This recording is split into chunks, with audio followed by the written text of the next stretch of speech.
જય શ્રી કૃષ્ણ. મારી ચેનલમાં આપ સૌનું હાર્દિક સ્વાગત છે. વ્રત ઉપવાસના દિવસે આપણે ફરાળમાં સાબુદાણા વડા, પેટીસ કે બફ વડા તો બનાવતા જ હોઈએ છીએ, પણ અત્યારે ચોમાસામાં વરસાદની સિઝનમાં ગરમા ગરમ ભજીયા ખાવાનું મન તો દરેકને થતું હોય છે.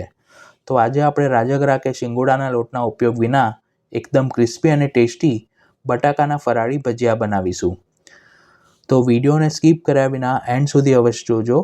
રેસીપી પસંદ આવે તો તેને લાઇક અને શેર કરવાનું ન ભૂલશો, અને ચેનલ પર પહેલી વાર આવ્યા હો તો તેને સબસ્ક્રાઇબ કરી બાજુમાં આપેલા બેલ આઇકોન પર ક્લિક કરજો.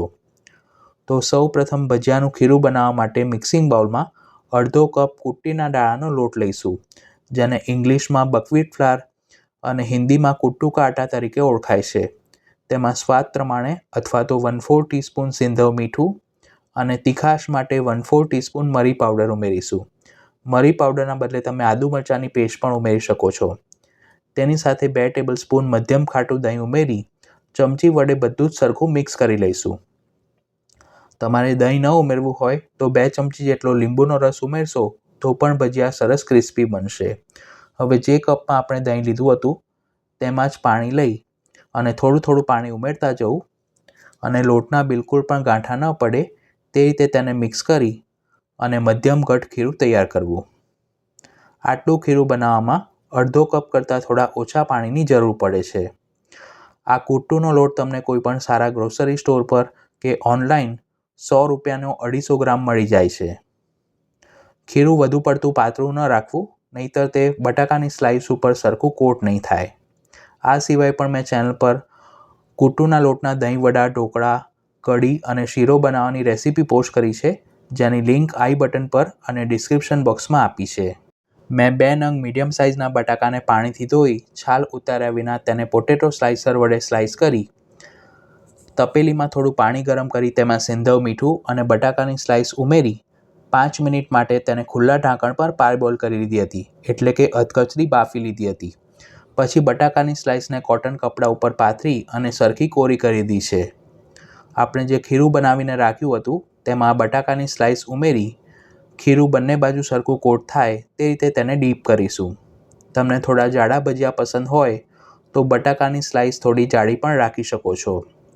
આ રીતે બટાકાને અધકચરા બાફીને લેવાથી ભજીયાને તળવામાં સમય ઓછો લાગશે અને તેની મીઠાશ પણ સારી આવશે. હવે કઢાઈમાં જરૂર મુજબ શીંગ તેલ ગરમ કરી તેમાં ભજીયાને તળી લઈશું. પહેલાં અડધી મિનિટ માટે તેને હાઈ ફ્લેમ પર તળવાના છે. પછી ભજીયા તળાઈને કઢાઈમાં ઉપર આવે એટલે મીડિયમ ફ્લેમ પર બંને બાજુથી સરખા ગોલ્ડન બ્રાઉન અને ક્રિસ્પી થાય તે રીતે તળી લેવા.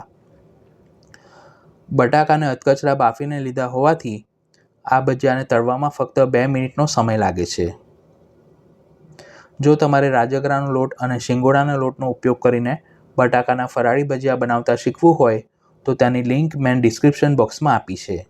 આ રીતે જારા વડે તેને ફેરવતા રહેવું અને બંને બાજુથી એક સરખા તળાય એટલે તેને કઢાઈમાંથી બહાર કાઢી અને એક પ્લેટમાં મૂકીશું.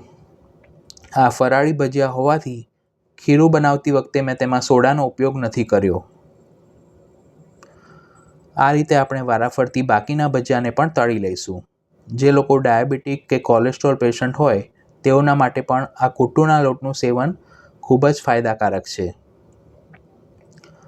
ઉત્સવ પર આપણે શ્રી પ્રભુને અનસકડી ફીકામાં અને સકડીમાં ભુજેના એટલે કે ભજીયાની સામગ્રી ભોગ ધરતા હોઈએ છીએ, પણ જો તમારે દૂધ ગરમા ભજીયા સિદ્ધ કરવા હોય તો આ રીતે સિદ્ધ કરી શ્રી પ્રભુને ભોગ ધરી શકાય છે. તો ગરમા ગરમ કુટ્ટુના લોટના ફરાળી ભજીયા બનીને તૈયાર છે. તમે પણ આ રેસીપી ઘરે જરૂર ટ્રાય કરજો. ભજીયાને આપણે દહીં અથવા તો કોઈપણ પ્રકારની ફરાળી ચટણી સાથે સર્વ કરી શકીએ છીએ. Thanks for watching this video.